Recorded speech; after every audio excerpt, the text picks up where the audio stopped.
Well, I guess everybody's so quiet, that means it's time to start, right? Thank you for coming, ladies and gentlemen. Greetings, and welcome to this public symposium under Caesar's sword, Christians in Response to Persecution. My name is Dan Philpotts, and I am director of the Center for Civil and Human Rights here at Notre Dame, one of the sponsors of the symposium.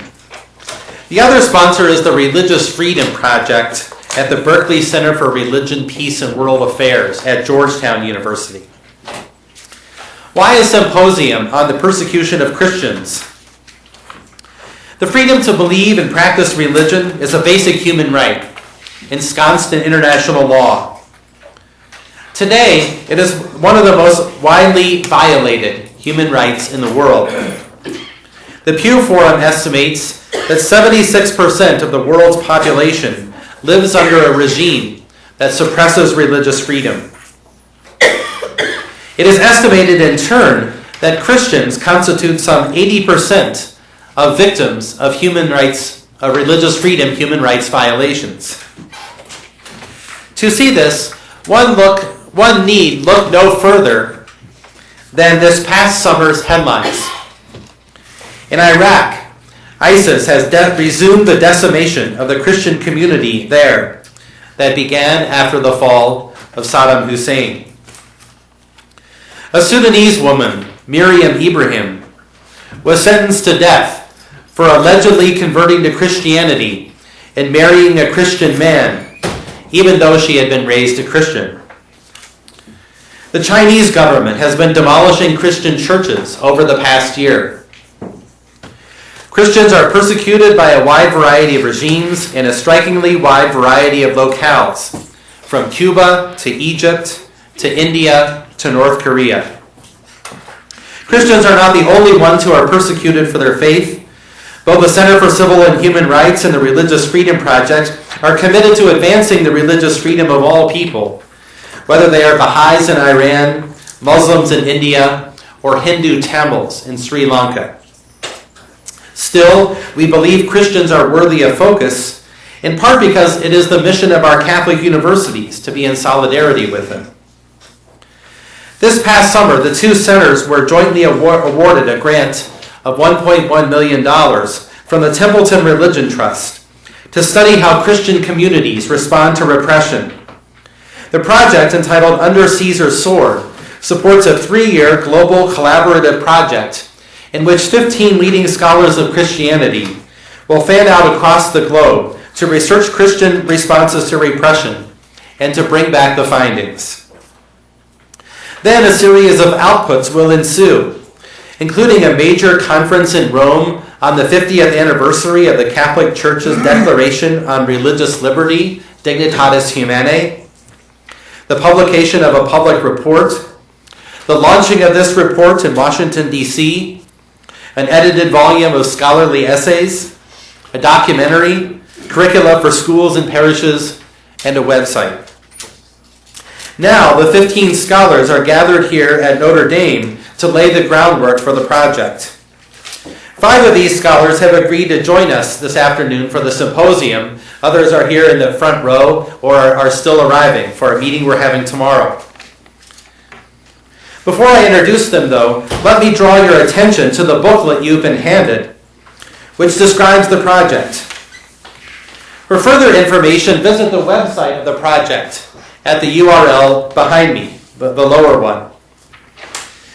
I also wish to announce a new blog on social justice that the Center has launched, Arc of the Universe, which you can visit at the URL on top. I wish to thank those who worked so hard to organize the panel for today, including our wonderful Communications and Events Director, Kevin Fye. Thank you. Kevin certainly deserves applause.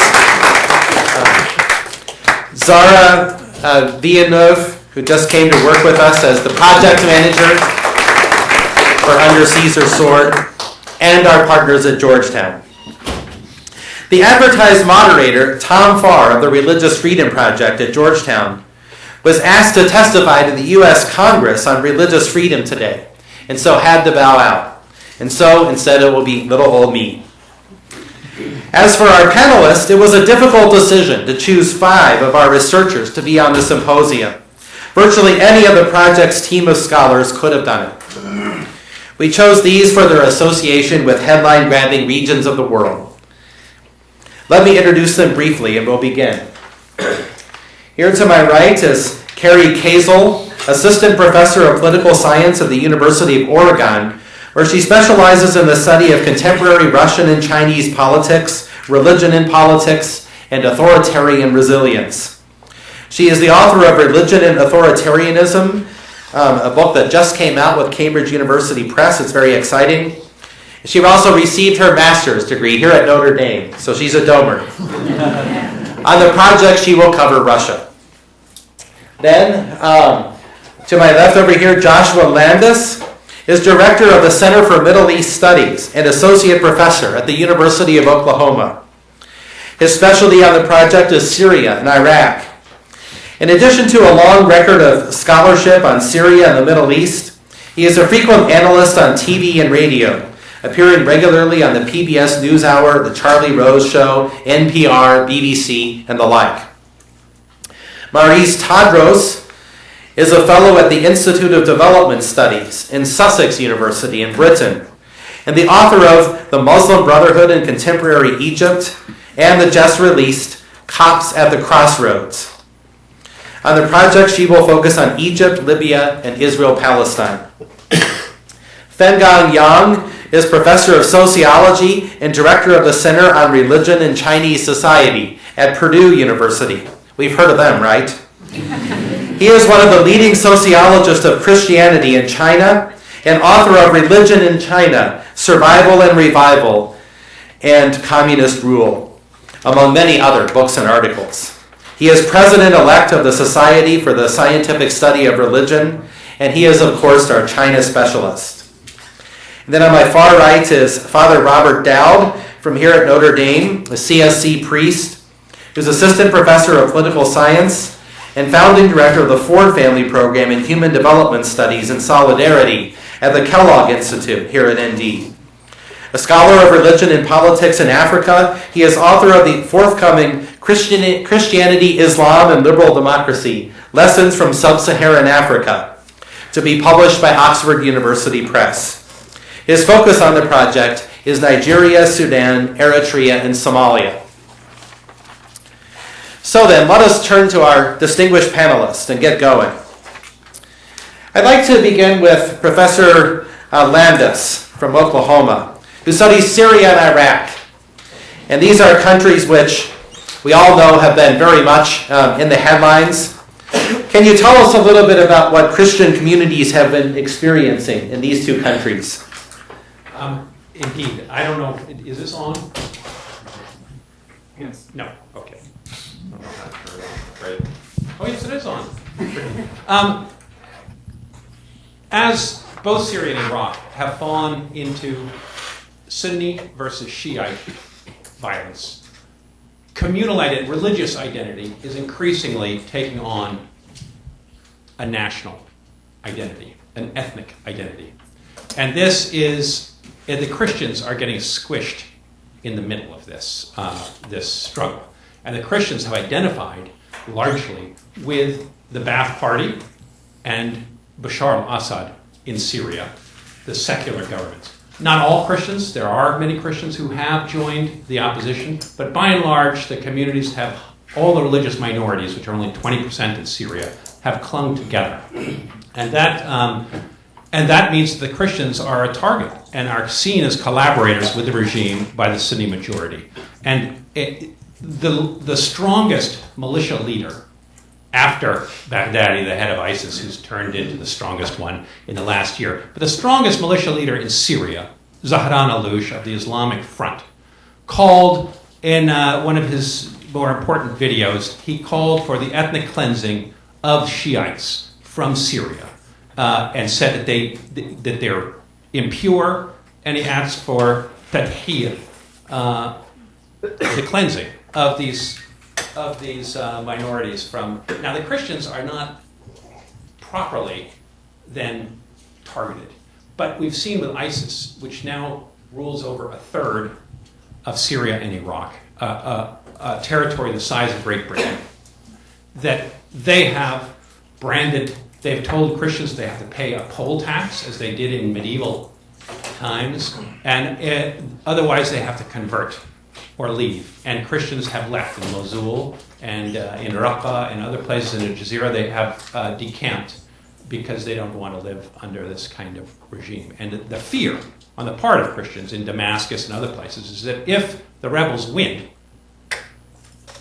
it's unclear whether rebels who are friendly and will protect Christians will win, or rebels who are unfriendly and will not protect them and will discriminate against them.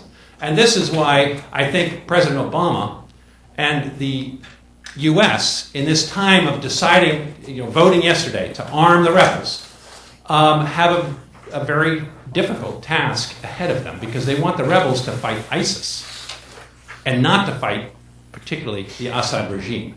But the rebels want to fight the Assad regime.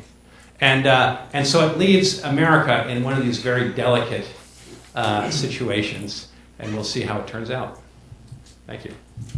What you've been talking about is the most recent events, but Christian communities have had a hard time for quite some years in both of these places. Isn't that right? Can you say a little bit more about that? Yes, they have.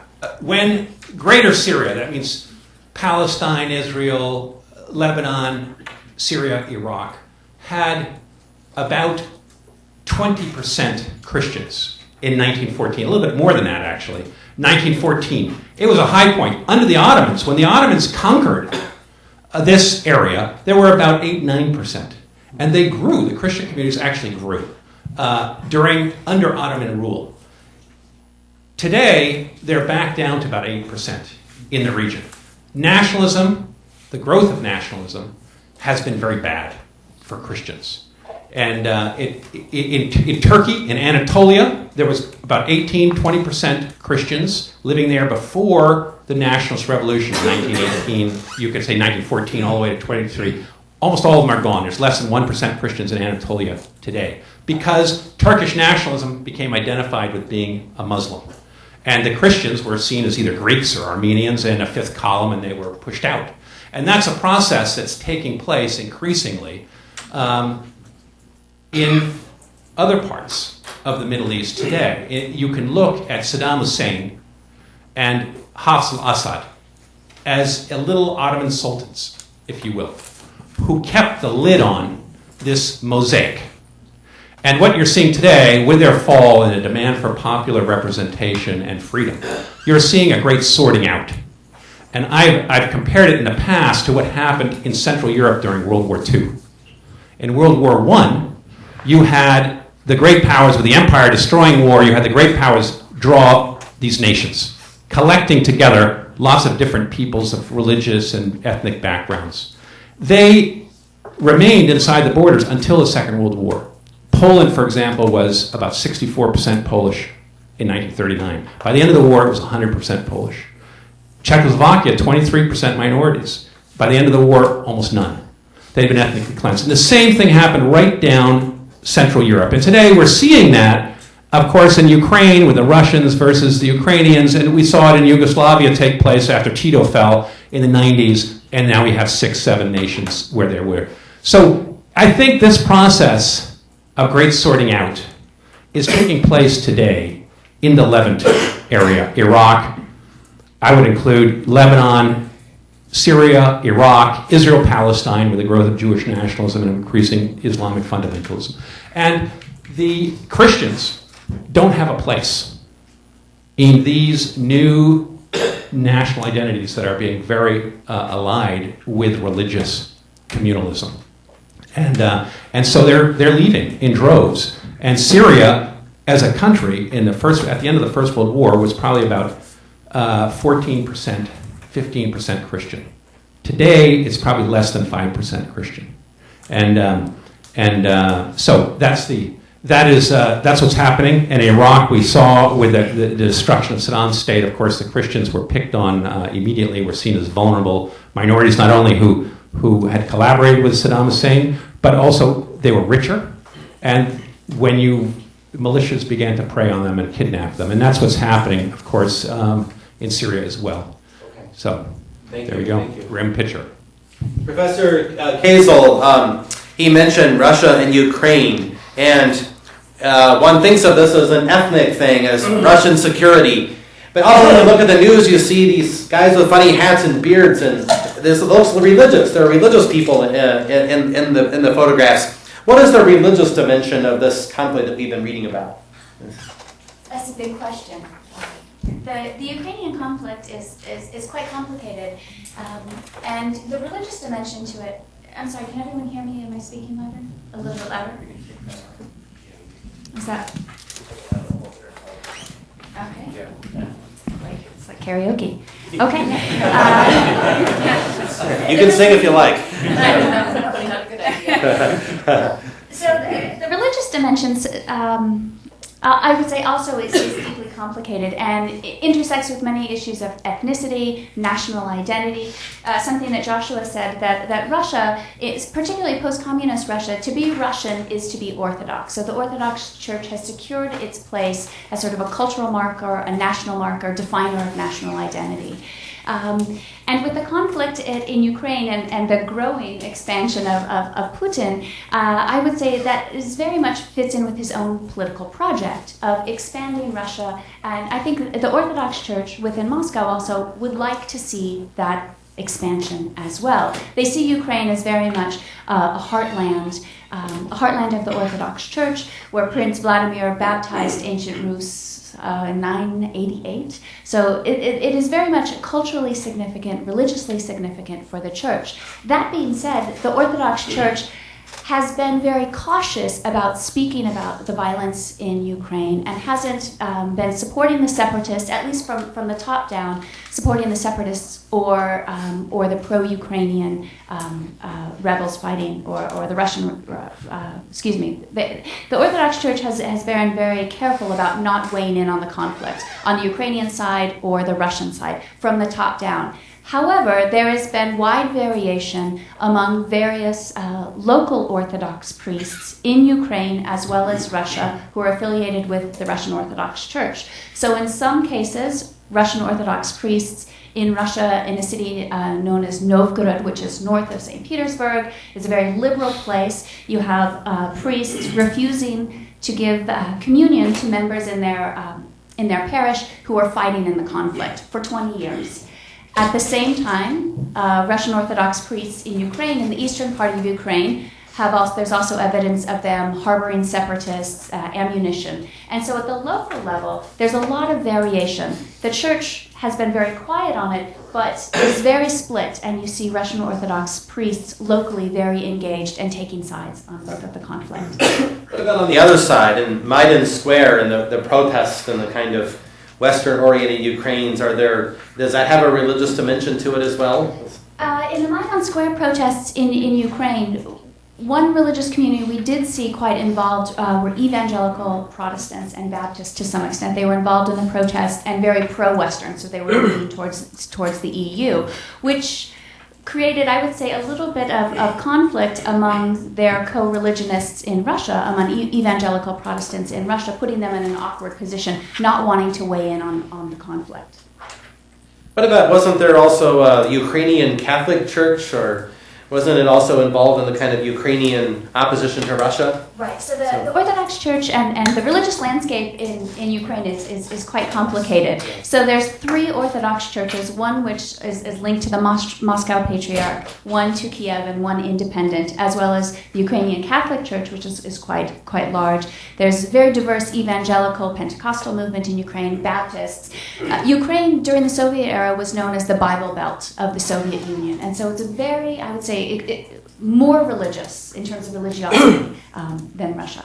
Okay, thank you.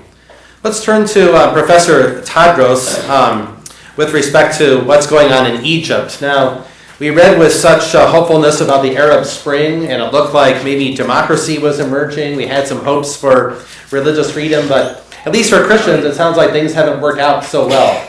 What has been the fate of Christians in Egypt in recent years? Well, it's again there has been a pattern of encroachment on religious freedoms that had happened well before the Arab Spring occurred in Egypt and elsewhere. I'd like to go to the point about the relation between political orders and religion and how it relates to the Middle East, because it's not so much whether a regime is nationalist or not nationalist that affects the fate of religious minorities. It is how it appropriates religion.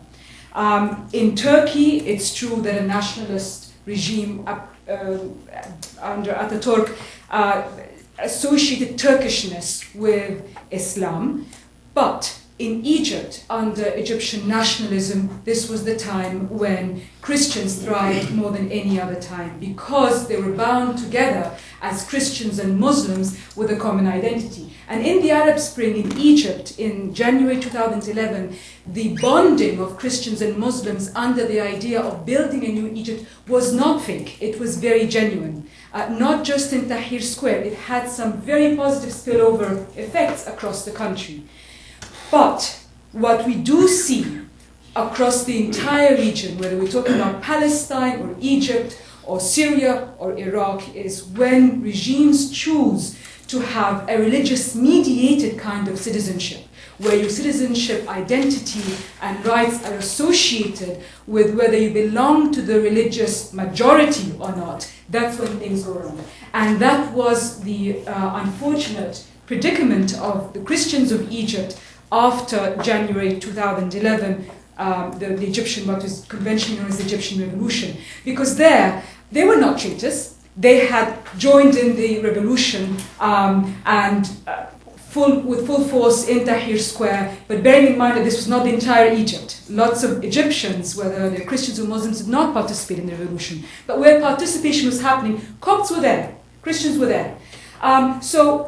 If the Christians in Syria are being blamed for taking sides with Bashar al-Assad, in Egypt they did not take sides with Mubarak, and yet they suffered a tremendously negative predicament after the revolution, because what we saw was a liberal, democratic, procedural kind of democracy, a majoritarian democracy, which privileges the idea of majoritarian rule. And that's when things got very bad in Egypt, because then the idea was that citizenship will be mediated based on the will of the majority, and religion was being instrumentalized with the view of saying those that are not Muslims will not be part of the political community, if you like.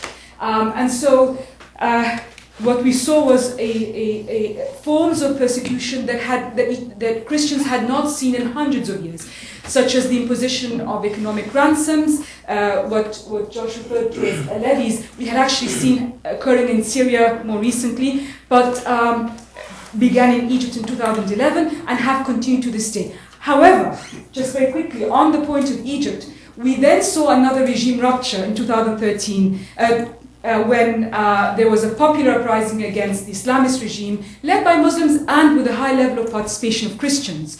And the new regime has certainly not undone a lot of the harm that has been that Christians have suffered from, and in fact severe violations of human rights continue against Christians in Egypt to this day. including in some areas the continued practice of imposing economic ransoms on them by Islamist-affiliated groups, but also by non-Islamist groups who are just taking advantage of their targeting to make economic predatory behavior. But under the new nationalist idea that we're going to build a new Egypt, it's an authoritarian regime by all accounts. It is authoritarian. It's not a liberal procedural democracy as we saw under the Muslim Brotherhood rule. However, it has made a tremendous difference in the everyday lives of Christians, because citizenship is no longer mediated by religion. The social cohesion that binds them with Muslims has been building up again. In other words, their everyday lives in terms of religious discrimination has improved dramatically. It's for the better. But it looks to me, when I look at Egypt, Syria, Iraq, it almost seems to me that things were better for Christians under the dictators, under Saddam Hussein, under Assad, under Mubarak, and now the return with General Sisi. It's not a very comfortable conclusion, but is that the conclusion that we should draw, or what should we think about that? Well, I would say yes. I'm going to differ from but it's really a product of the nationalist wave after colonialism. The colonial powers left at the end of the Second World War. They had built constitutional arrangements in most countries. And the military came to power in Egypt, in Syria, in Iraq through coups in the 1950s. And the military was socialist, it was very secular, and it had this third world socialist secular ethos. Today, that ethos is being replaced by a popular Islamism, which is very detrimental to the Christian population so far. And that's really, it's, yes, dictatorship, but it's a dictatorship of a certain kind. It's a dictatorship in Iran, for example, where you have dictatorship, or form of dictatorship. It's been very bad for the religious minorities because it's an Islamic mediated dictatorship rather than a secular dictatorship. So it's really the secularism of these nationalist regimes at the end of the Second World War that took over and created a certain stability. Of course, it was a false stability. It was one at the end of a gun, and that has collapsed, really, from one end of the Middle East to the other today. That authoritarian bargain that was built at the end of the Second World War has collapsed. And the Middle East is searching for a new political order. And Islam is, of course, rushing in to fill that political order. So Christians may have been protected in a certain way, but it's not a lasting solution. Well, I think the point that you made, Josh, at the end, I think this is probably why I would be saying no to a dictatorship necessarily being better. Because in Egypt you had, under the Muslim Brotherhood, a liberal procedural democracy. Let's have elections. But in the end you had a regime that was, in essence, in terms of substantive rights, a dictatorship. So we had moved from a Mubarak dictatorship to an Islamic dictatorship. And that's why I was saying no. So I think the idea, it's not whether it's a dictatorship or not that affects the rights of religious minorities. It is the kind of relationship between religion and the state that has makes a fundamental difference. And I think that we can see as a pattern across the entire region, because in Palestine, nationalism brought Palestinians together, Christians and Muslims, with the idea of having a state for Palestine. It's the surge of Islamism with the idea of a hierarchy of rights based on religion that began to see a great deal of persecution of the Christian minority there. So I would agree with Josh that it is the rise not just of popular Islamism, but the idea of having an Islamic government, the idea of Islamic governance that tends to be very detrimental, even more so than military dictatorships that are not mediated on the basis of religion. So we're talking here about a spectrum, shades of discrimination and persecution, as opposed to one regime granting full economic political, economic, and social rights, and another not. Okay. Now, when I hear dictatorship and religion-state relationships, that leads me to think about what's happening in China as well. And the headlines here that I've been reading have been about governments demolishing churches. Now, is that just an image, or what is the kind of underlying pattern of church-state relationships that we've seen emerge in China? What are the implications for Christians there? Yeah, right now in China, the church-state relations is really in transition. It's very uncertain. In the last 30 years, the relationship was not that bad. The regulations relaxed, many churches were built, and with the support of local government. But since earlier this year, some of the large, beautifully built churches were demolished. And after a few of those demolished, the resistance also became very strong. Recently, the government in Zhejiang province only tried to take down the crosses on top of the church buildings instead of demolish the whole building. Even that, there has been strong resistance. Now, many people worry that this kind of suppression or persecution may spread to other provinces. Right now, it's mostly happened in Zhejiang province, near Shanghai, in that area. But 2 days ago, there was a Catholic church in Jiangxi was demolished overnight. So there's perhaps there is indication this could spread to other areas. That's many people are concerned. One of the fascinating things that you've argued as a scholar, as a sociologist and a demographer, are that we can expect a kind of vast increase, an upward spike in the numbers of Christians in China. What kind of challenges and implications does this have for the governance and for the religious freedom issue? Yes, I think China is in such a big transition. When the communists took power in 1949, there were less than 1% of Christians in the population. At that time, the national population was more than 500 million. Nowadays, it's 1.3 billion. But now Christians are about 5%, according to the Pew Research Center's report. That may not sound large, but 5% perhaps is a threshold. After you pass this threshold, the continued growth can be exponential. Because the growth rate in the last 30 years, it has been 10% every year. The compound annual growth rate is 10%. So every 1,000 members of Christians, the next year there would be 1,100. So that growth rate will lead to very quick increase. By 2030, I'm almost sure that China will become the largest Christian country in the world. There will be more Christians in China than in the US. And it seems that it's hard to stop.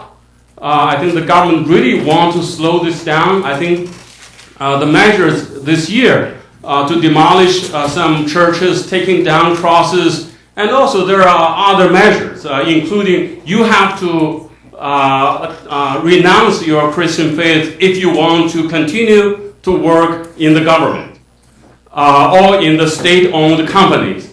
So there are other measures of persecution, but this would not work. I think the growth is just keep going. I think China today is very much like the Roman Empire around the year 300 or 303, when there's a great persecution started. But 10 years later, in 313, there was the Edict of Milan, that Christianity was given freedom. And during that time, the Roman Empire had a population, the Christian population was about 5%, 5 to 10%. And China now is around that time.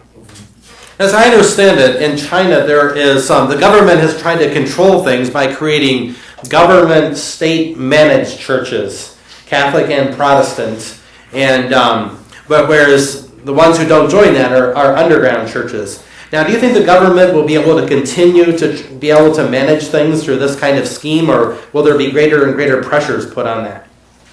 Yeah, the government has strict regulations. There are 5 religions allowed by the government, and the 5 religions, only those who register with the government are considered legal. So the Catholic Church, there's a Catholic Patriotic Association. For the Protestant, there's a Three Self Patriotic Movement Committee. All these were founded in the 1950s. But what's interesting is, at least among the Christians, both Protestant and Catholics, there are more people in underground churches or in so-called house churches. Yeah, the Catholics, they call underground church. But for Protestants, it's really not underground anymore. Most of them are above ground.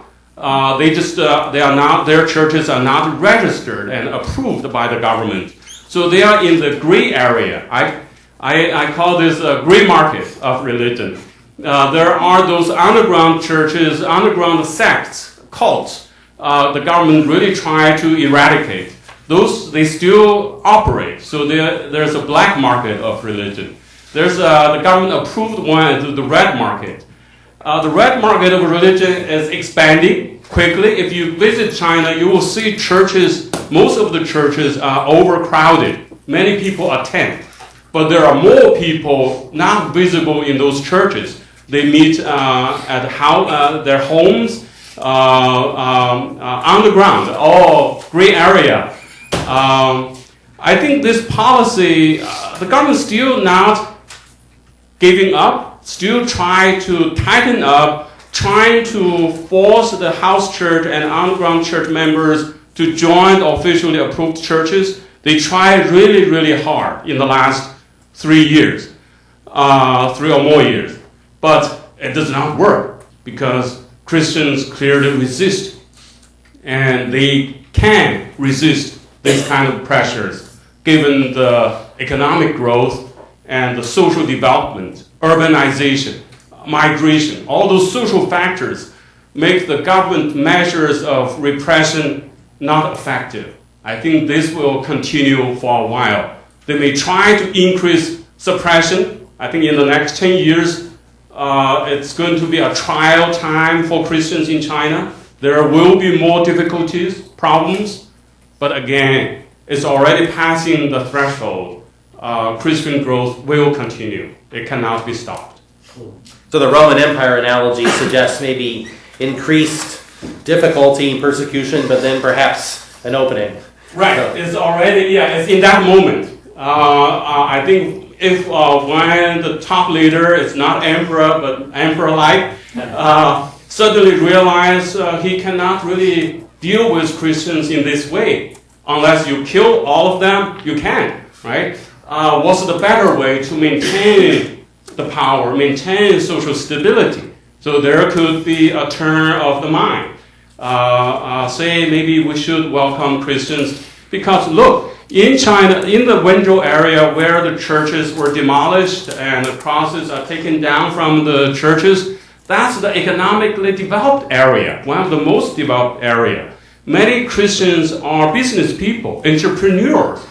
They are very active in Chinese economy. If you want to keep growth economy, there's really no reason to make them become antagonistic to the regime.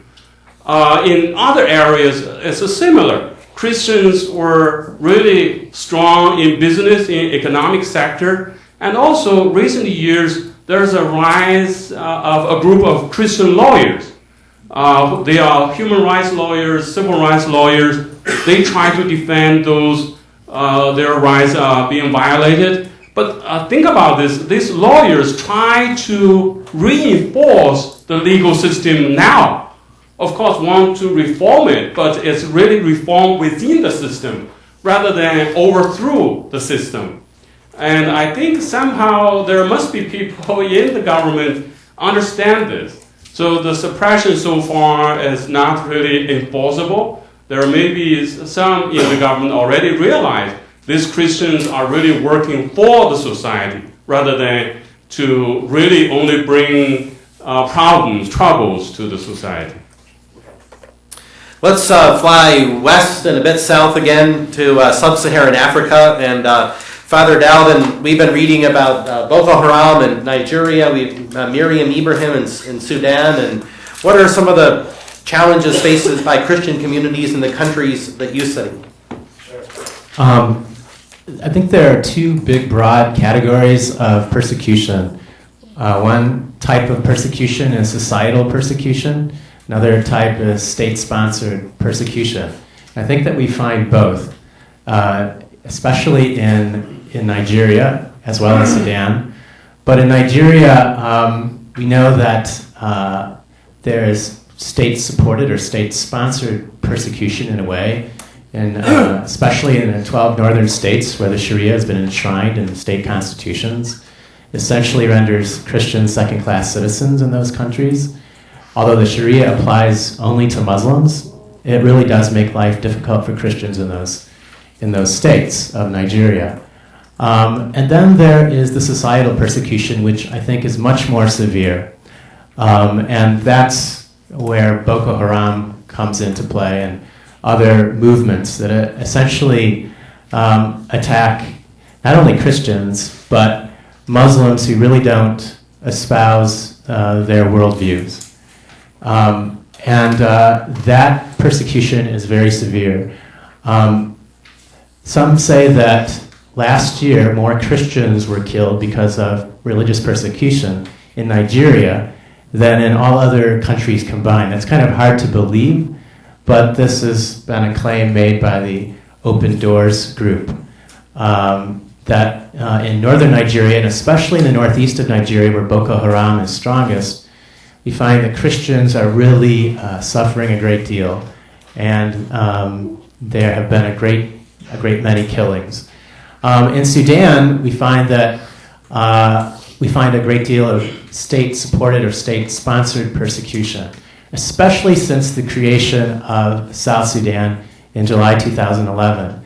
Essentially, this rendered Sudan, it seemed to embolden many forces in Sudan, who then saw, okay, you Christians, you have your own country now. So maybe you should go south if you want to remain Christian. So the government in Khartoum has made life very difficult for Christian communities in the north, in Sudan. And that has included attacking churches. It has included preventing people from building churches, new churches. It's clear that besides all the stories that really do hit the headlines about concerning Sudan, there's a great deal of religious persecution going on in that country. But two big, broad forms of persecution, societal and state-supported or state-sponsored. I'd say that the most severe form of persecution, especially in Nigeria at this point, is societal in nature. And the state has really struggled to address it. So Nigeria essentially has a religiously neutral state, right? The Constitution of Nigeria is religiously neutral. And there's to be religious freedom in all of Nigeria. But the state has really struggled to protect religious freedom in the country, especially in the Northeast and in many parts of the North. Well, thank you. That's an important distinction, that repression can come both from the state. I mean, the title of our project, Under Caesar's Sword, sort of suggests that. But it can also come from societal groups. Even when the state may be might have religious freedom provisions in its constitution or what have you, it can also come from groups in society that sometimes the state doesn't have very much control over, right? This project is really looking at not just the scope and extent and nature of persecution, but also ways in which Christian communities respond to persecution. And sometimes response may seem like a little bit of a vaunted term. There may not be much of a choice. I think of the choices that ISIS gave to the Christians in Mosul: pay the tax, convert, leave, or die. Not much of a set of choices. But sometimes Christian communities respond in creative in interesting ways. What are some of the things that in your regions of the world that Christian communities can do when they're facing repression? What have they done that's interesting? And what maybe also this could involve ways in which outsiders might come to their support. Now, Professor Young, you've actually been involved in some efforts to create alliances with groups in China and to trying to advance religious freedom. Can you maybe say a little bit about that? Yes, because China wants to be a modern country, so the constitution has the clause of freedom of religious belief. So the rising group of Christian lawyers have been trying to defend for religious freedom in China. In May this year, I organized a symposium at Purdue. It's a religious freedom symposium. I invited about a dozen active Christian lawyers from China and also several active Chinese Christian pastors, both working in China and also in North America, and some leaders of Christian schools or NGOs in China. We had a 3-day discussion. I think it's very good. The participants eventually reached some consensus. We call it Purdue Consensus on Religious Freedom, as on the website. I was very happy to see some very active Christian pastors were involved in drafting it. Their understanding of religious freedom made me really see the hope for China. Because last year, when I did a paper on religious freedom in China, I realized that religious regulations won't change for a long time because most people don't understand religious freedom, don't appreciate religious freedom. This is among the cultural elites, political elites, and economic elites. So if the policy comes from them, there's no hope for better improvement. But after I saw the draft of the consensus, Purdue Consensus, worked out by lawyers and Christian pastors, I was so happy to see their understanding really shares the world consensus, the consensus out of the United Nations, the Charter, and also several covenants. And these Protestants in China, they could become sectarian. They think that the government suppressing those sects and the cults might be justifiable, but not among the people who came to participate in the symposium. They think religious freedom is a freedom, the first freedom, and freedom for everyone to choose their religion. You don't have to be a Christian, and everyone's rights should be protected. I think this symposium, the consensus, should be better publicized. More and more people will come to realize, as a modern country, as a modern society, we need the basics. This is religious freedom is really a basic principle. So this sounds like a kind of transnational legal strategy in a sense. What about in Egypt? Do the Copts have any kind of levers of law vis-a-vis the government, or what kind of, is that really the nature of the problem, or what are their options, and what recourse do they have? Well, when we look at the period after the Egyptian Revolution 2011 and up to the second uprising 2013, we see a lot of actually extremely active forms of societal engagement because they felt the policy arena and the rule of law were blocked pathways for change. So, for example, we saw the formation of alliances and solidarity movements between the Christian churches and the Baha'i community and the Shias and other religious minorities who were increasingly becoming the subject of religious persecution by the Muslim Brotherhood government on the basis that they do not belong to that homogeneous Sunni entity of which the majority belong. The second thing we saw was the standing in solidarity with Al-Azhar, which is one of the Sunni Islam's most important and biggest centers for the teaching of the Sunni Muslim faith. When al-Azhar refused to be co-opted by the Muslim Brotherhood government and became the subject of attacks, the Coptic Orthodox Church came out and said, we come out in solidarity with al-Azhar out of respect for its thousands of years or hundreds of years of moderate Islamic teaching. The third thing, which I think was fascinating, was that in Egypt you've had a long, painful history of factionalism between the churches, between the Orthodox, Catholic, and various Protestant churches. And they were bound together at the time of revolution with the idea that we're all Egyptians, we have to work together. Once the persecution started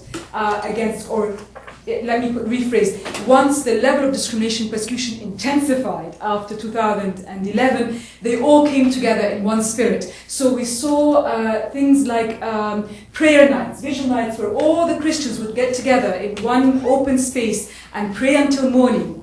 Catholics, Orthodox, Protestants, with the leaders all joining hands, leading in prayer. So forms of solidarity, alliance building, coalition building, to show that this is not a question of one religion versus another. This is a question of all of us together towards a more just society. The third and final, one of the final things that I think was very, very important for Christians was to develop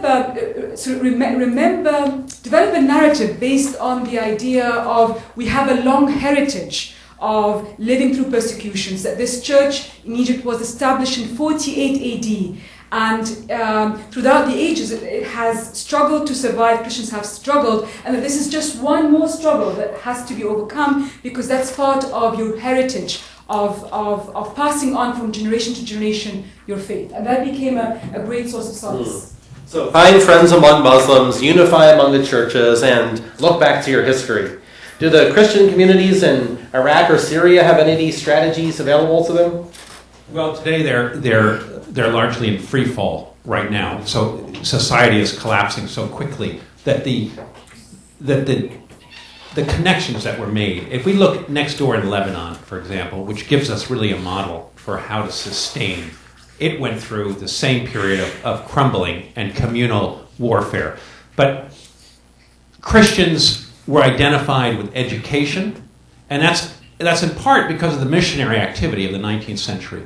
The American University in Beirut, the great universities of the Middle East are largely been built by Christian missionary work. By the turn of the century, the Christianism was gone largely, and it was much more of a Enlightenment missionary process. I grew up on the AEB campus with tons of old missionary families, most of whom were not very religious anymore, but they did have a zeal about bringing education and a certain American approach to secularism.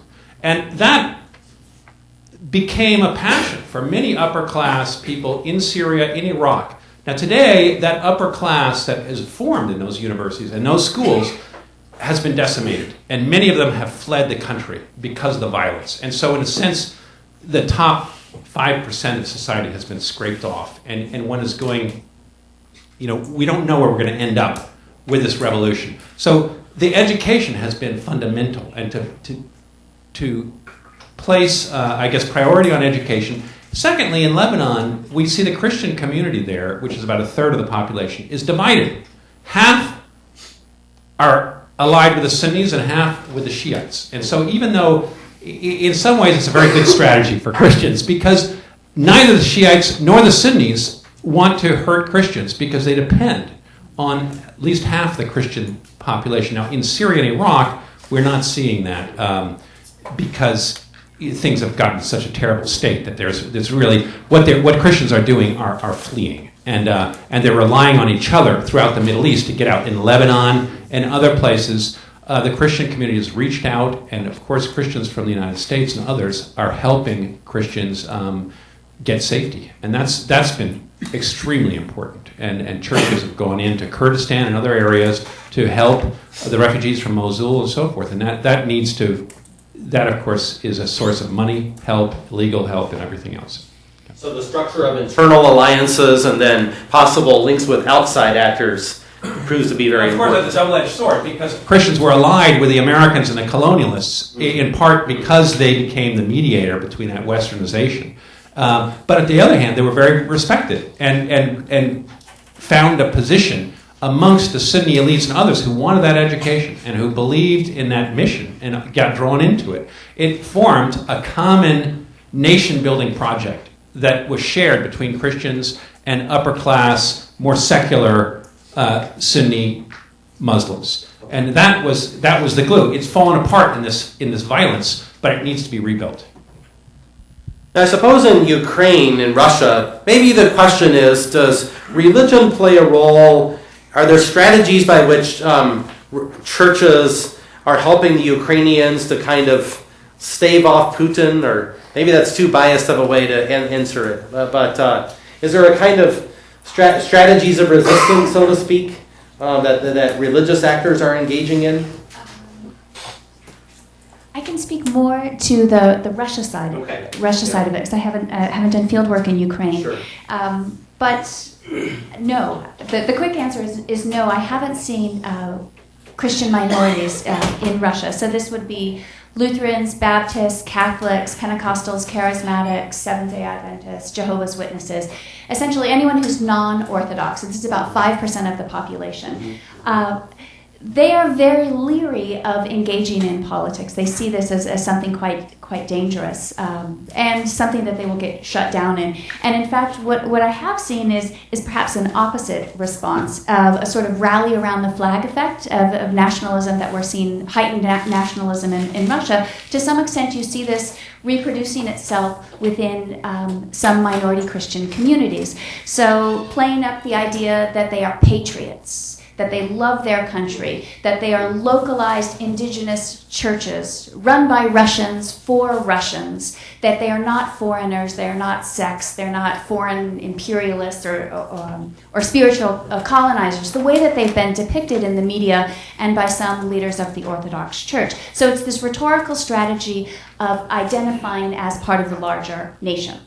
Isn't it true that the Russian parliament has passed legislation to try to keep out foreign missionaries or evangelical groups and so forth? Right. There are more restrictions on what they call them religious newcomers, although many of these groups have very deep roots within Russia, long before the communists were even on the scene. But there are more restrictions on non-Orthodox Christians in terms of they have to register on a yearly basis, where the Orthodox Church is sort of a one-shot deal.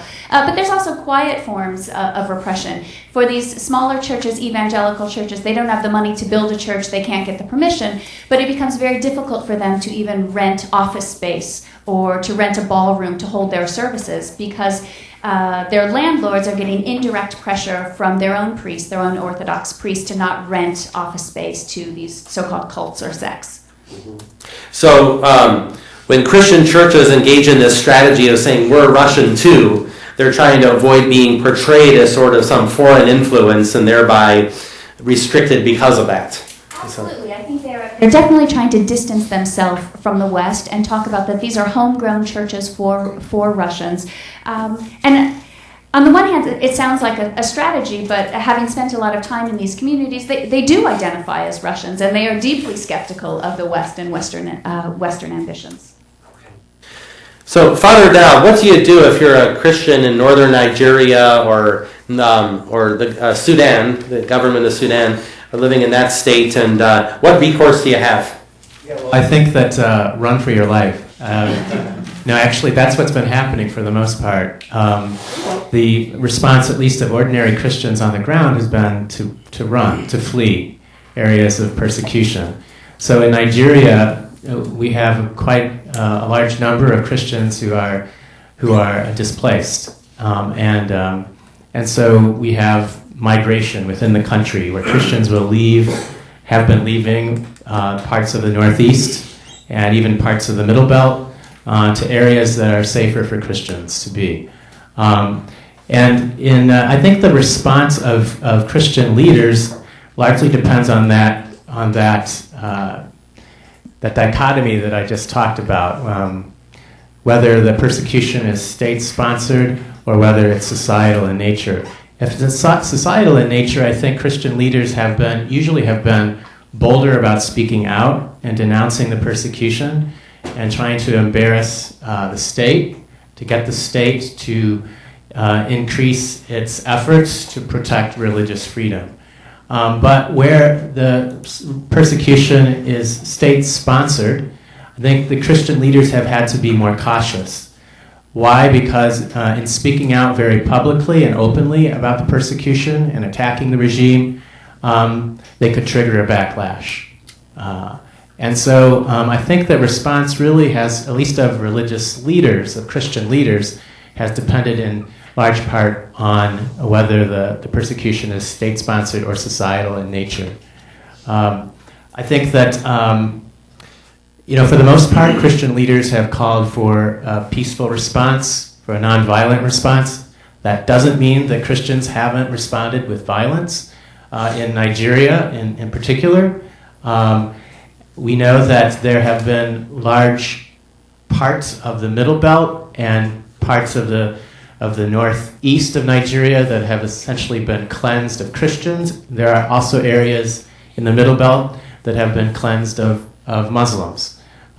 So some Christians have responded with violence, but I would say the Christian leaders in Nigeria especially have been, most Christian leaders anyway, have been very outspoken in calling for peace, a nonviolent response, calling Christians to reject the temptation to respond with violence. That said, the president of the Christian Association of Nigeria a couple of years ago made some sort of mysterious statement. He basically said, if the government of Nigeria doesn't get better at dealing with Boko Haram, at bringing Boko Haram under control, we can't say what we're going to do next. Essentially implying that Christians will take matters into their own hands and engage in violence, to meet violence with violence. But the vast majority of Christian leaders have rejected violence and have done their best, I think, to make sure that their messages could never be sort of translated or interpreted as somehow allowing for a violent response. Thank you. Friends, I know there must be some questions that have been coming to your mind, ways in which maybe some of you would like to intervene in the discussion or pose questions to any of our panelists. And I wanted to leave plenty of an opportunity to do that. Scott Appleby, would you like to start us off? Yes, thanks for the great panel. It was very interesting. I have a question about networking, and both of you particularly addressed that as a strategy with Christian minorities who will make alliances and networks. How can we stand back and reflect on the immediate expediency of some of these alliances that can very quickly crumble and rebound negatively on Christians once the occasion for the alliance is gone? So did Al-Azhar support, reject the Muslim Brotherhood government? There are reasons that Al-Azhar would want to reject that. But now under Sisi, does that mean there will be greater tolerance by Al-Azhar for the Copts, or was that an expedient that is going to leave Christians maybe even in a more vulnerable? So that's one kind of question. What about the temporary nature of some of these networks and the politically motivated? Does that have unintended negative consequences for the Christians? And secondly, how can we reflect, this is maybe a bigger question for a longer discussion, how can even those temporary alliances and networks, how can we advise Christians in those alliances to try to make hay while the sun shines, by which I mean create through those alliances some kind of enduring or sustainable place for them in the society, if that question makes any sense to you. Okay, so two questions about networks and how Christians navigate networks. Go ahead, sure, yeah. Right, I think I'll answer your question by going back to the bigger question that everybody has been asking, which is the Copts supported the revolt against the Muslim Brotherhood regime, but look where it's gotten them. Some forms of persecution that they are subject to now, which started in 2011, mean that they're even worse than the time of Mubarak. But I would say two things about, and this links to the question of networks, is that we must remember that the Christians in the Middle East are damned if they do and damned if they don't. This is not a situation in which they have options of full citizenship or lesser citizenship. This is a situation where their citizenship rights, by and large, throughout the centuries, has been compromised to varying degrees, sometimes extensively, sometimes not. So I would say in terms of Al-Azhar, certainly Al-Azhar now is empowered again, politically empowered. It is no longer in conflict with the regime. But at least now the head of Al-Azhar feels that he owes the Pope one. Now, does this make things better? Not necessarily, in terms of the ordinary Copts living in Upper Egypt where things are really bad. But has it made things worse for them? Absolutely not, because things were extremely bad at the time of the Muslim Brotherhood, even worse than now, because they didn't have any hope that there would be a level of social cohesion that in some communities, in many communities they enjoyed with their Muslim neighbors and friends and so forth, and which was becoming extremely disjointed because of that mediation of citizenship on the basis of religion under the Morsi rule. In terms of networks, I think, and alliances, I think rather than make them enduring, because political alliances are constantly changing, I think it is being perceptive of where they should be made. For example, I think that in the case of, just to take the example of Egypt, where a momentary alliance between women's rights movements and the Christians at the time of the writing of the Constitution was extremely progressive. The Christians, the women's rights activists on the Constitution insisted that there be a quota for the Christians. Unfortunately, they didn't have the political weight to be able to put in the Constitution what percentage it was, so it just remained a general term rather than a specific percentage, while the Church strongly endorsed the idea that there be an article against violence of women. So it's looking at where are the opportunities and being able to grasp them and recognize that they will constantly be changing, because this is the most politically tumultuous time in the region and on a country level that the region has seen in a very long time. So it's just being perceptive of where they lie and recognize that they may change with time. Would you like to say anything, Professor Landis? Well, I just said there was a big debate amongst Christians in the Christian community in Syria when the revolution broke out. And a lot of the civil rights leaders, Christian civil rights leaders, in Syria said we have to side with the revolution and civil rights against this dictatorial, very nasty regime.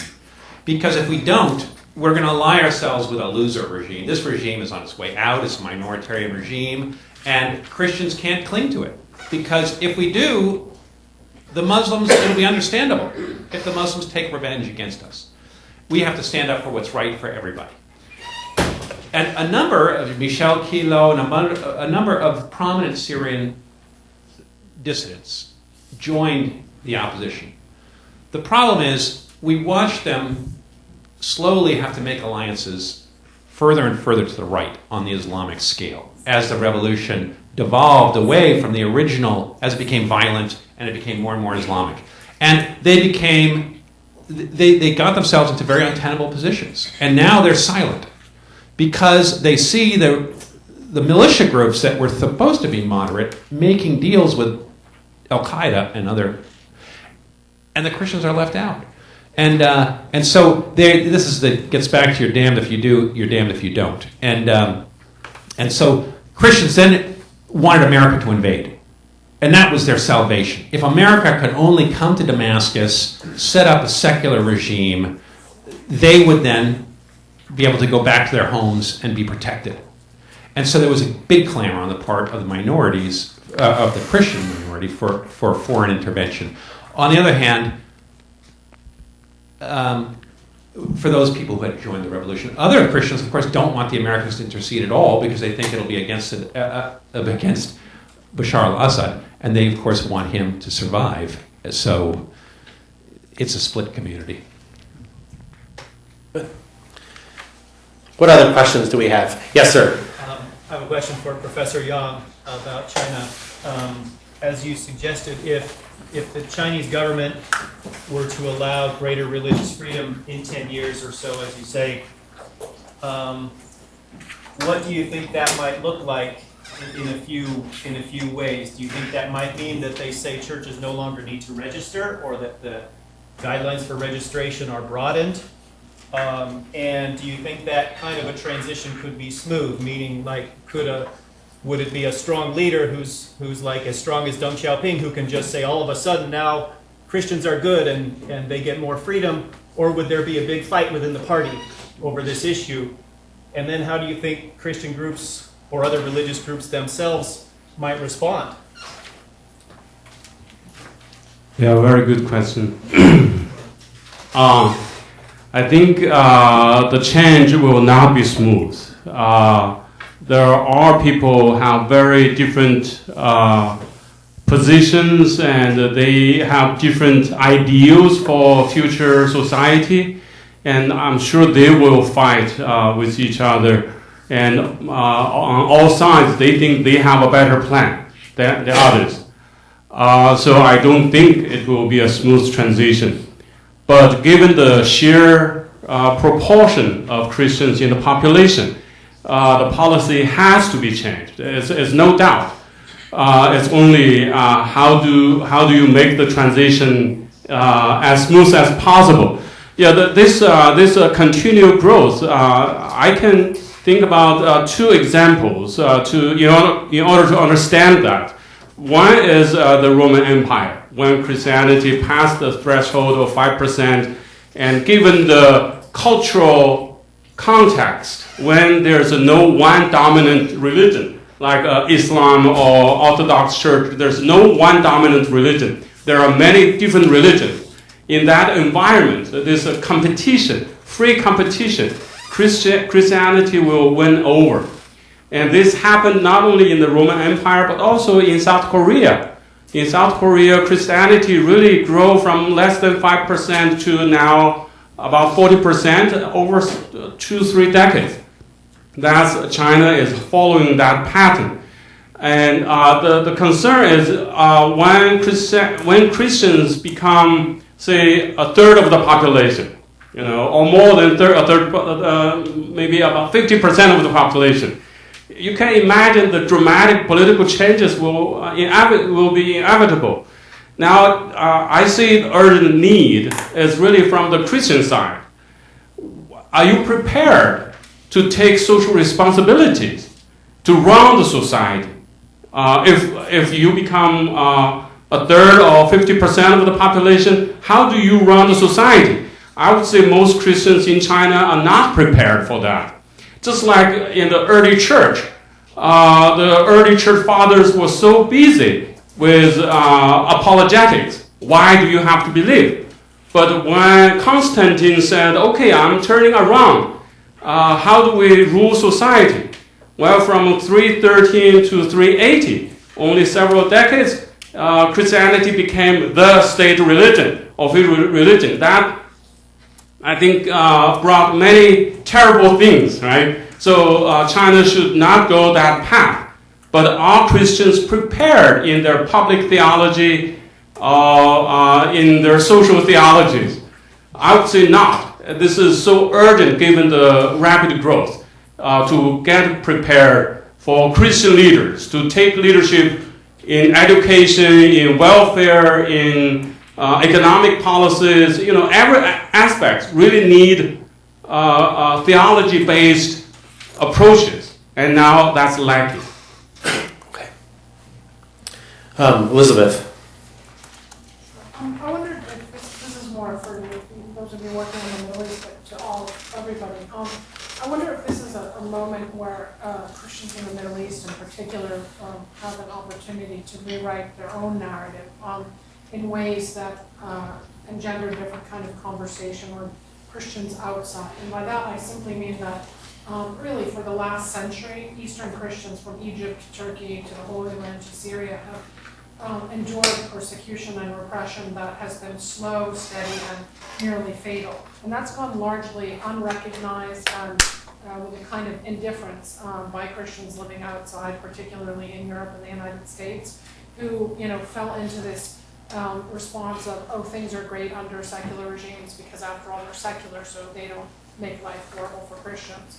Or these Christians are, nothing more than, sort of handmaidens to, authoritarian regimes, the argument made against Christians in Syria. And I was struck, Father Bob, when you were talking about Nigeria, that Christian leaders there are terrified of taking a more active and open and vocal stance about what's happening to them because they fear that they will, they'll be slaughtered. Retributions will be in the form of being, mass killings. And that's been very much the pattern of Eastern Christians. They've remained silent, but their silence has been interpreted in the West by fellow Christians as complicity or apathy. So I wonder if this offers an opportunity to re-narrate the experience of Christians under secular regimes and also Christian choices of trying to fly below the radar precisely because of what Mara said, it's damned if you do and damned if you don't.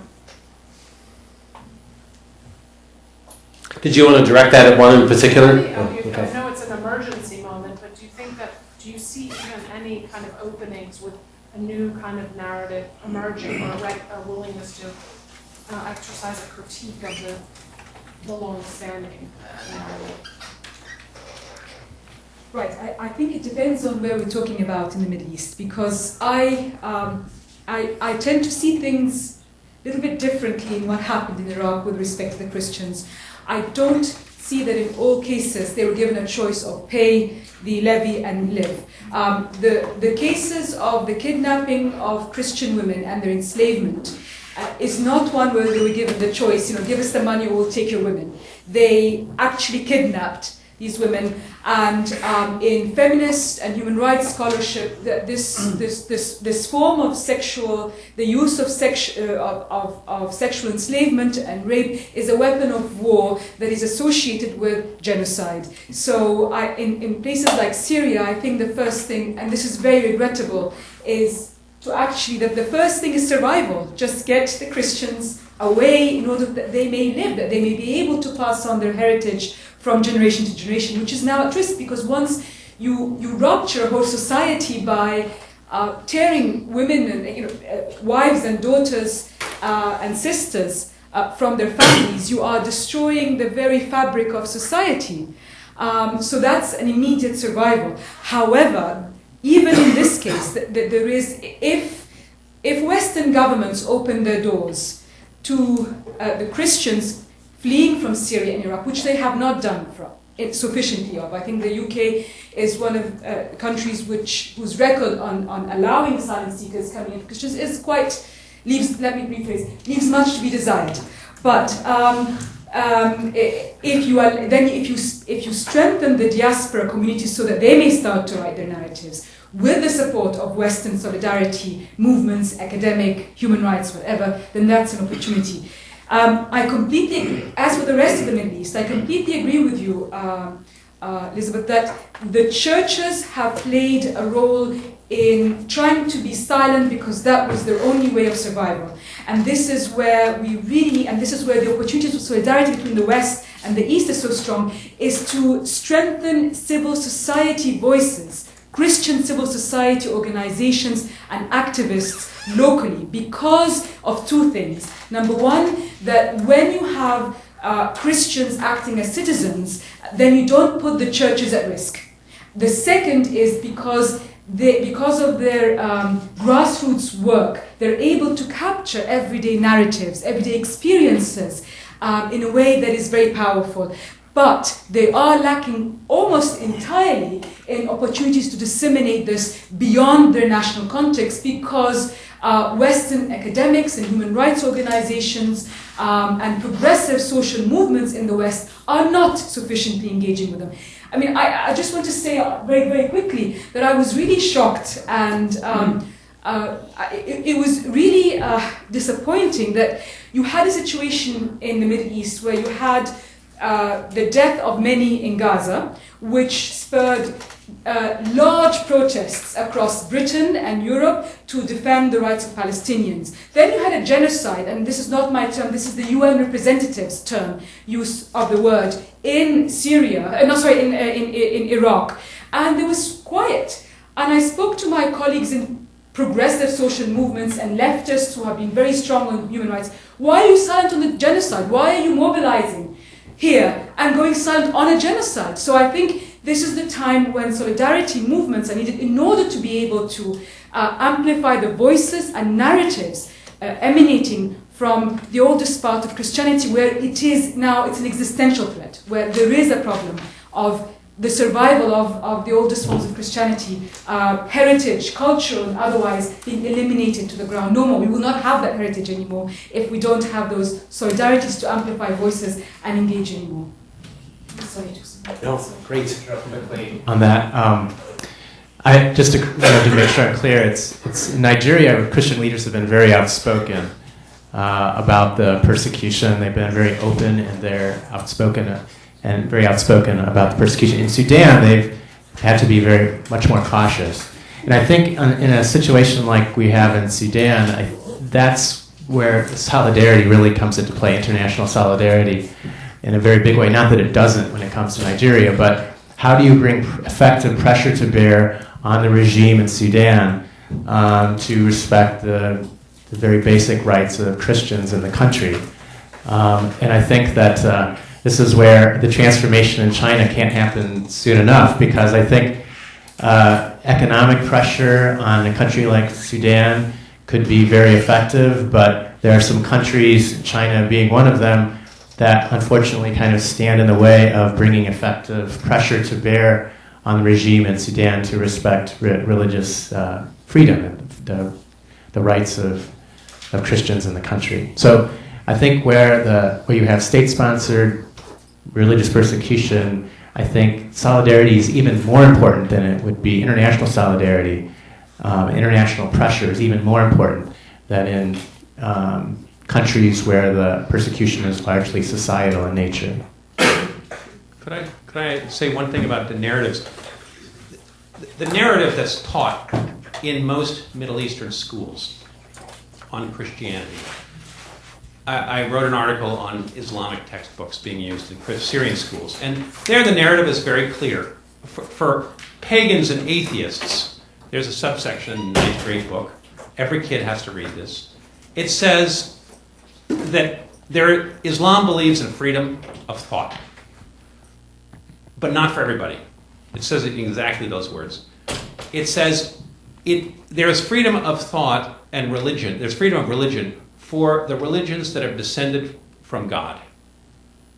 That means people of the book, Christians, Jews, and Muslims. But for everybody else, there is not, because their religions stem from human beings and from the animal instincts of human beings. And so they're bad, and they have to be fought against. And it says, so how do you deal with pagans or Christians? Pagans or atheists, you have to convert them or kill them. Now, Alawites, Druze, Ismailis are all pagans in Islamic theology. They claim that they're Muslims, but nobody believes it. But because there's an Alawite ruling the country, they've been able to police this lie, that they're Muslims. And they get to sit on top of this, and everybody's pretending. So everybody's lying to everybody else about what's really going on in society. But this is what you're reading. So when the order falls apart, ISIS has gone back to the 9th grade textbook. And they're trying to carry out what they learned in school. So when they ran into the Yazidis and conquered the Yazidi Sinjar mountains, they had pagans that they had to deal with. And so they said convert or die, because they followed their 9th grade textbook. Now, to change the narrative, you have to change what's being taught in the textbooks. And that's why Christians went silent and deep, because they liked their little dictators who were living the lie with them, and they were all on the same side against what was being taught in these textbooks. And to really fix this situation, you have to change what's being taught in the textbooks. And that would mean, changing what Islam teaches is too big a project. But separation between church and state is doable. And, in a sense, in America, we have two truths. We've got the truth in the public sphere and the truth in our private lives. So everybody can go home to their churches or to their houses and say, my neighbor's going to go to hell, and they're evil for not following the true God. But in the public sphere, you can't do that. We teach, according to our Constitution, that everybody's equal. And in fact, America's a better place because we have Muslim neighbors and Jewish neighbors and so forth, and diversity is good. I spend a lot of time in my university trying to, hammer down these basic Enlightenment values and so forth, and we're all pumping this stuff out in America, and hopefully it sticks. But in Syria, it isn't. Of course, it's the truth in the textbooks is that there is one God, and that you have to believe in that God, or you're a lesser form. And the chapter on sectarianism, they have a chapter, it says, where does sectarianism sentiment come from in Syria? And the answer is, God came down with the Old Testament, and it was sort of, it was Islam 101. Then God came down with the New Testament and Jesus, and it was 2.0. And everybody was supposed to convert up. Of course, the Jews were recalcitrant, right? And they refused. God didn't mean for them to refuse. Some of them did convert. But that's where sectarianism comes from. And then the Christians, then of course Muhammad came down, this is sealed of the prophet, with the Quran, and the Christian world was supposed to convert. And most of them did, but some of them didn't. And that's where sectarianism comes from.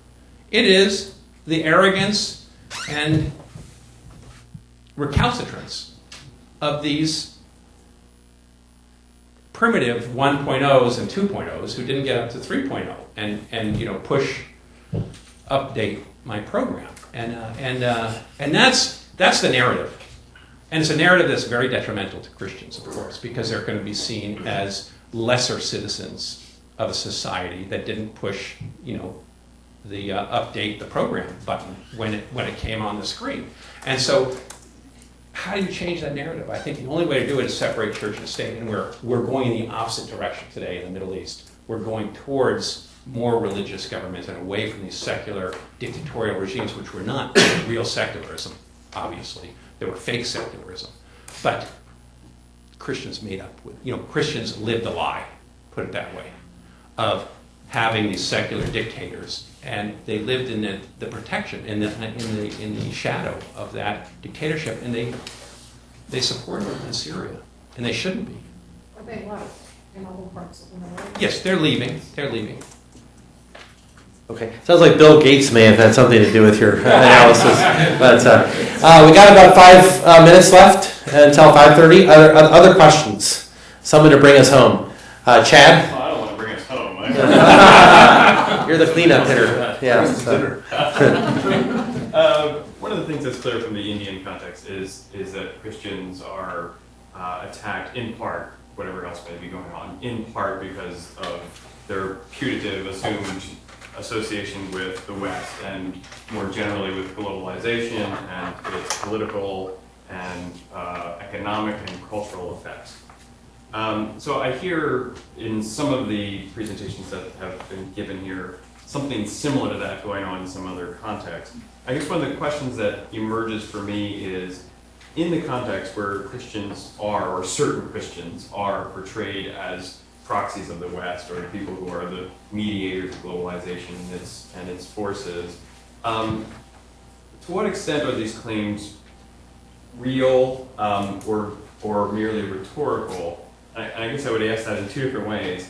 Are the people making these claims against Christians really worried about globalization, or is this just something, a kind of concern they're adopting because it makes certain Christian communities look bad? And the other thing, the other side of it, are Christians in these contexts really in any way, or do they really in any way function as a sort of proxy, or do they benefit particularly from their associations with Western Christianity or with the forces of globalization? Or is this also just a kind of rhetorical strategy, a way that they're painted but doesn't have any sort of substantial foundation in fact? Anyone? So very quickly. on this Go one. ahead, please, Maurice. Specifically Yeah. on Egypt, and I think we need to distinguish two things. The Christians are like any other group; they're very heterogeneous. There isn't one block of Christians, different political affiliations, different classes, different orientations. Second is, what phase in history are we talking about? And things change very quickly.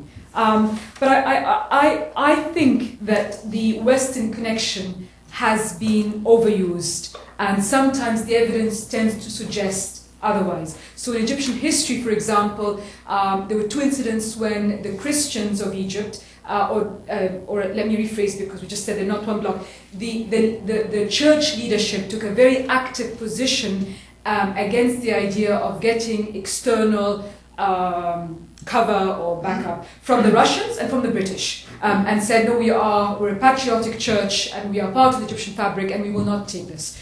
Interestingly, and I think this is where the idea of changes happen. Now, if you look at the last 2 or 3 years, you'll find that some Christian organizations based in the diaspora would ask the United States government to intervene on behalf of the Christians. However, you also find, and this is I found this fascinating, when Hillary Clinton visited Egypt at the time when the Muslim Brotherhood were in office, 2012, the Christian youth movements led a rally against her, saying, we don't want American intervention, we don't want you here, you support dictators irrespective of what political ideologies they are, and you have never been any good for us, and look at what you've done to Iraq. The Christians in Iraq have never seen it worse except when you occupied the country. And they led a very venomous, to the extent that Hillary Clinton in her autobiography actually talks about the Coptic youth movements that led a movement against her when she was visiting. So my point is that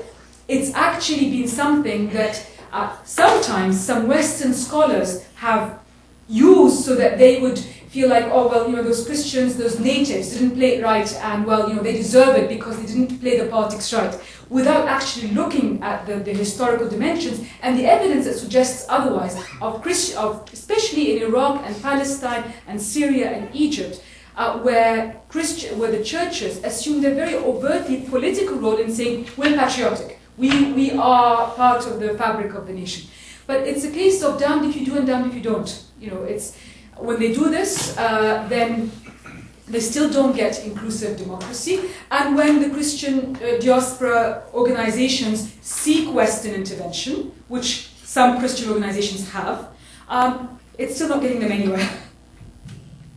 Okay. Well, we're about out of time here. Before we close, I want to invite everyone to continue to follow this project, and it's wonderful. We've got our whole team of 15 scholars here, many of whom have been intervening in the discussion for a meeting tomorrow. But to continue to follow our project on the web and as it unfolds over the next 3 years. This is really the kind of launching event. And the 15 scholars will be going out to all over the world over the next year to research this question, and then will over 2 years be disseminating what they find through a number of different conferences, books, and so forth, all of which is described in your booklet. And also, you can follow it through our blog, Arc of the Universe. But most of all, please join me in thanking our 5 panelists for so insightfully speaking to us.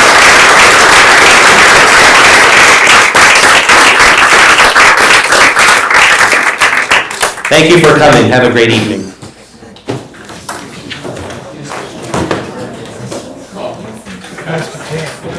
Thank you.